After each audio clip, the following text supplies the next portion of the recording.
तुम यहाँ क्या कर रहे हो? तुम्हें पता है ना, यहाँ बहुत इंपॉर्टेंट इन्वेस्टर आने वाले हैं मेरे, जिनका वेलकम करने के लिए मैं यहाँ आई हूँ। तो मुझे यहाँ कोई तमाशा नहीं चाहिए। इससे तुम जिससे भी यहाँ आए हो ना, वो सब छोड़ो और चलो यहाँ से, निकलो यहाँ से। दृष्टि, इमरजेंसी है, मुझे अमेरिका जाना है, मेरे पास टिकट भी है, लेकिन ये लोग अंदर नहीं जाने दे रहे हैं। प्लीज प्लीज मेरी मदद करो प्लीज। तुमने मुझे हाथ लगाने के बारे में सोचना भी नहीं। अमेरिका जाना है तुम्हें? मुझे अमेरिका की स्पेलिंग सुनाओ एक बार। स्पेलिंग आती है अमेरिका की? मुझे उस बेवकूफ का नाम बताओ जिससे तुम्हारी अमेरिका की टिकट करवाई। और शिवम जो एक छोले कुलचे बेचने वाला मामूली सा लड़का है, उसका अमेरिका से क्या रिश्ता हो सकता है? चुपचाप ऑफिस जाओ और जिन इन्वेस्टर्स को मैं लेकर आ रही हूँ उनके नाश्ते पानी की तैयारी करो। कोई भी गड़बड़ करने से पहले एक बार सोच लेना, वरना देश छोड़ के जाना तो बहुत दूर की बात है, ये शहर और अपना घर छोड़ के जाने से पहले 100 बार सोचोगे। ऐसी हालत करूंगी मैं तुम्हारी नौकरी कौन करेंगी। आखिरी बार कह रही हूँ। इमरजेंसी है, प्लीज हेल्प मी। तभी दृष्टि के साथ आया उसका बिजनेस पार्टनर ऋषभ। दृष्टि से कहता है, किस गरीब भिखारी आदमी से मुंह लगा रही है? सिर्फ 50 रुपए तो भगाओ यहाँ से। इससे बात करना है, ये मेरी बीवी है, समझा तू? क्या कह रहा है दृष्टि, ये तुम्हारा हस्बैंड है? ऋषभ का यह सवाल सुनकर दृष्टि कुछ सेकंड के लिए ब्लैंक हो गई, लेकिन फिर उसने बड़ी हिम्मत करके कहा, Come on Rishabh, like seriously, look at him. तुम किसकी बात पर यकीन कर रहे हो? इसकी हालत देखो। जिस इंसान के पास खड़े रहने में मुझे शर्म आए, तुम्हें सच में लगता है कि वो मेरा पति होगा? चंदा मांगने आया होगा शायद। कुछ पैसे दो और रफा दफा करो इससे, क्योंकि ये इंसान मेरा पति हो ही नहीं सकता। उस समय दृष्टि को शिवम ने पहली बार सिटी हॉस्पिटल में तब देखा था जब वो वहां अपनी मां मृणाल का इलाज कराने आया था। एक रईसजादी लड़की जिसके पास किसी चीज की कोई कमी नहीं थी, फिर भी वो सारे ऐशो आराम छोड़ रोज अपना समय निकालकर उन बीमार कैंसर पेशेंट से मिलने आती थी। दृष्टि उनके गले लग गई और बाकी सारे पेशेंट्स भी दृष्टि को अपना प्यार भरा आशीर्वाद देने लगे। और ये चीज जब शिवम ने देखी तो दृष्टि की दरियादिली ने उसका दिल छू लिया और वो उसी पल अपना दिल दृष्टि को दे बैठा। लेकिन किसे पता था कि किस्मत उन्हें सच में मिलाने वाली है।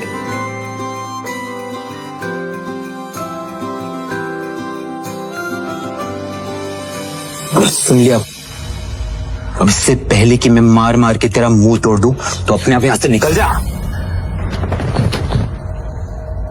शिवम अपनी किस्मत पर अंदर ही अंदर रो रहा था। वो यहां से निकलने ही वाला था कि तभी अचानक एक काले रंग की कार एयरपोर्ट के बाहर आकर रुकती है, जिसमें से शहर के बड़े बिजनेसमैन नितिन रायजादा निकलते हैं और उनकी नजर सीधे शिवम पर पड़ती है और वो शिवम को देखते ही उसकी ओर दौड़ते चले जाते हैं। मिस्टर शिवम? हाँ सर, आपने मुझे पहचाना? मिस्टर रायजादा को कौन नहीं जानता था। दृष्टि उन्हें देखते ही पहचान गई थी, पर उन्हें शिवम से बात करता देख दृष्टि और ऋषभ दोनों के होश उड़ गए। मिस्टर रायजादा जैसा बड़ा आदमी उस भिखारी को कैसे जानता है? मैं भी यही सोच रही हूँ। मिस्टर रायजादा ऑलमोस्ट 5,000 करोड़ की प्रॉपर्टी के मालिक है, तो फिर ये इस भिखारी से बात क्यों कर रहे हैं? I'm sure उनका ड्राइवर रहा होगा। हेलो, आप जल्दी आइए, इमीडिएटली।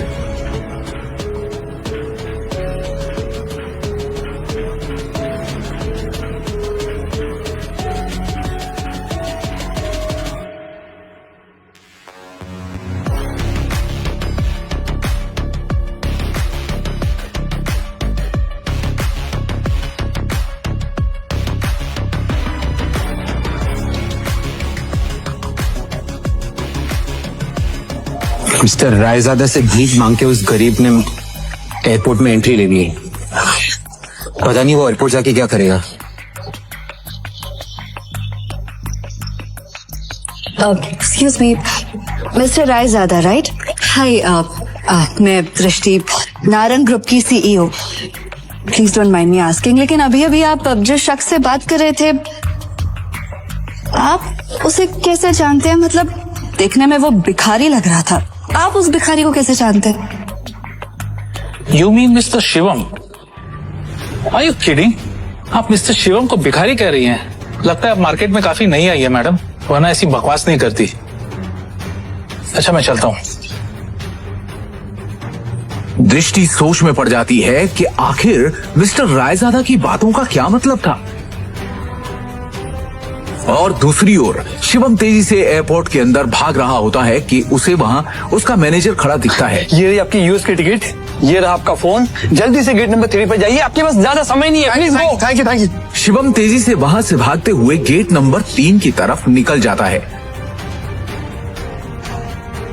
वो गेट नंबर 3 पर पहुंचने वाला ही होता है कि उसके सामने अचानक एक आदमी आ जाता है, जिससे वो टकराकर नीचे गिर पड़ता है।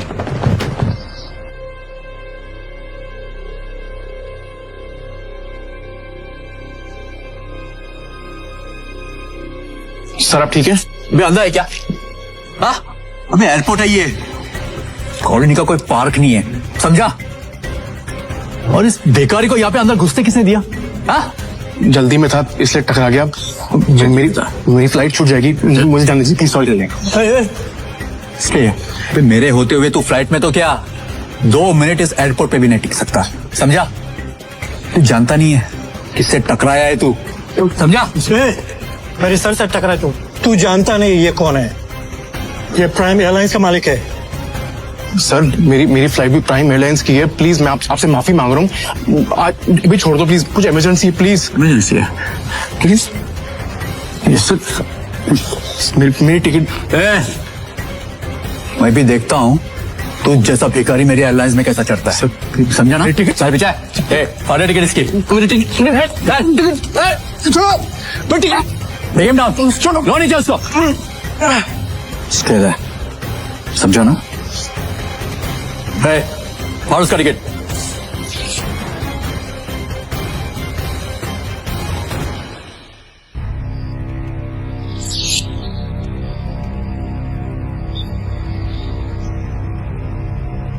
You better watch it, okay? चलो, let's go.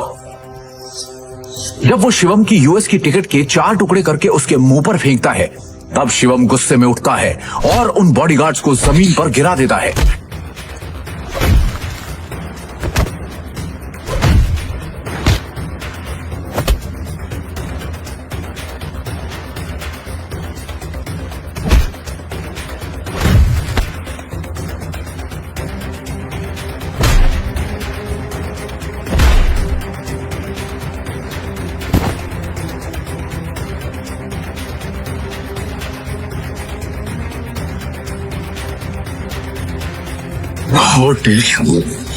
तू होता कौन है मेरी टिकट फाड़ने वाला?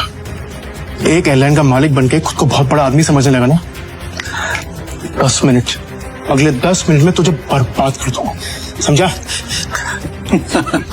10 मिनट में बर्बाद करेगा मुझे, वो तो करे ना तुझमें। चल मैं यही खड़ा हूं, देखा क्या कर सकता है तू? रुको, बहुत देखे ऐसे।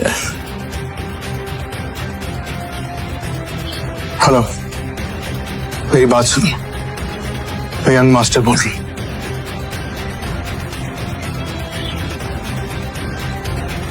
प्रिय यात्रियों, यह सूचित किया जाता है कि प्राइम एयरलाइन की सेवाएं अस्थायी रूप से रोक दी गई हैं। इसके कारण होने वाली असुविधा के लिए हमें खेद है। सभी यात्रीगण से अनुरोध है कि मिस्टर जानकारी के लिए हेलो हमारी आधिकारिक वेबसाइट अथॉरिटी या हेल्पलाइन से करें। प्रिय बिना यात्री, मेरे परमिशन और नोटिस के क्या अनाउंसमेंट कैसी हुई? सर हमें ऊपर से इमीडिएटली ऑर्डर आया है, अस्थायी रूप से रोक आपका दी लाइसेंस गई। कैंसिल कर दिया गया। इसके कारण होने वाली असुविधा प्राइम एयरलाइंस अब बैन हो चुकी खेद है। है। आपको जो भी बात करनी है सब मिनिस्ट्री में कीजिए। अनुरोध है हेलो, कि अद्यतन जानकारी के लिए हमारी आधिकारिक वेबसाइट या हेल्पलाइन से संपर्क करें। कहा था ना, 10 मिनट में तुझे बर्बाद कर दूंगा, मेरी एयरलाइन को बैन कर दूंगा। सड़क पर तू तो एक मामूली आदमी है यार, प्रिय यात्री, और तू ये सब कैसे कर सकता है? किया जाता है कि अरे प्राइम मैं एक करोड़पति आदमी हूँ, अस्थायी पावर है मेरे पास। अरे मेरी एयरलाइंस को बैन करने के लिए प्राइम मिनिस्टर के खुद ऑर्डर्स चाहिए होते हैं। हमें खेद है। सभी उसने बस एक यात्रीगण कॉल करके है कि अद्यतन जानकारी के लिए तो सिर्फ तेरी एयरलाइन बैन। वेबसाइट या हेल्पलाइन। इंडिया में जो तूने फ्रॉड करके बैंक में पैसे जमा किए ना, याद है?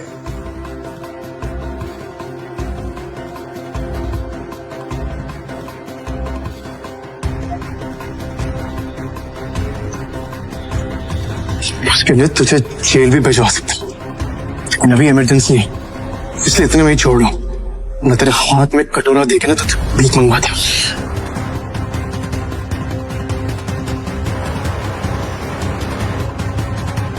सर आपका यूएस पहुंचना बहुत जरूरी है। मैंने आपके लिए प्राइवेट जेट अरेंज कर दिया है, हमें अभी निकलना होगा। Sir private jet? मतलब ये कोई मामूली आदमी नहीं है, अरे ये बहुत रईस और पावरफुल आदमी है। सुनो, तुम्हारा नाम क्या है?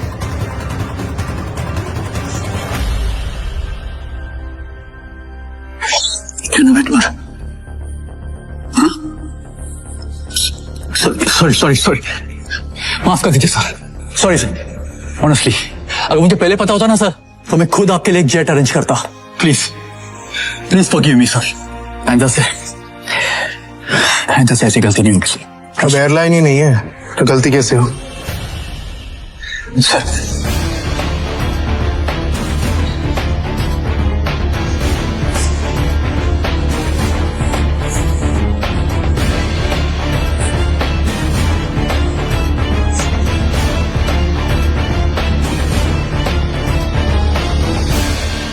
Good morning, sir. Morning. Sir, bag, please. It's all right. Sir, please give me. I'll keep it. Thank you.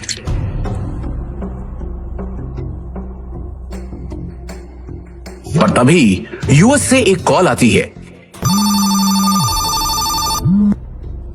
Hello Shivam sir, अब आपको यूएस आने की कोई जरूरत नहीं है। हमें डोनर मिल चुका है और बड़े साहब अब खतरे से बाहर है। हम कल ही उन्हें लेके इंडिया आ रहे हैं।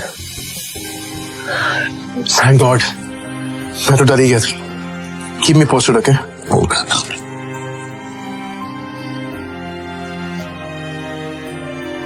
अब शिवम बिना टेंशन के एयरपोर्ट से निकलकर सीधा अपने ससुराल यानी नारंग मेंशन पहुंच गया।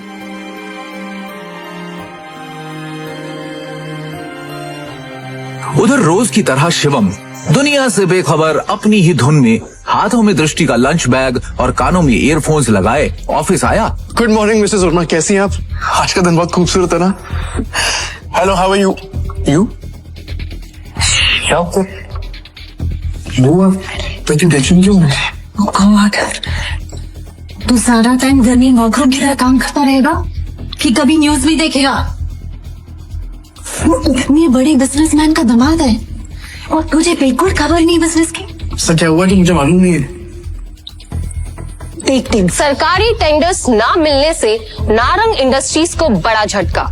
वेंटिलेटर पर चल रही नारंग इंडस्ट्रीज को इस 200 करोड़ के टेंडर से बहुत उम्मीदें थी, लेकिन ये टेंडर चला गया कपूर इंडस्ट्रीज के पास।